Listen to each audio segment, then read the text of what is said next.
হচ্ছে। আমি না ওই যে তাহলে বুঝুন কি অসুস্থ, তারপরে শুনুন কষ্ট হয়েছে, আমি বুঝতে দিইনি কেন জানেন, আমি চাইছি অসুস্থ করে।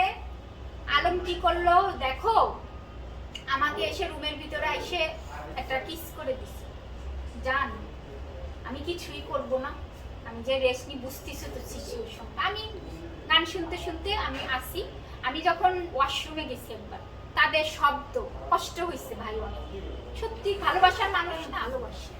আলমের সুস্থতা চেয়েছি আমি, বুঝতে পেরেছেন? আর কি বলবো, আমি বুঝতে দিইনি যে থাক তোরা থাক। এই দেখেন এই অবস্থা আমার। আমি এখন এফডিআর ভাঙবো, ভেঙে ওদের হাতে ব্যবসা করবো, আমি 1000 টাকা কাবিন নিয়ে বগুড়ার বাড়ি চলে যাব। কি সুন্দর কথা। ওরা বুঝতে পেরেছে আমার মামলাটা যে একটা মেজর মামলা, এটা কারণ আপনারাও জানেন যে একটা ধর্ষণ মামলা, তারপর ভ্রূণ হত্যা মামলা।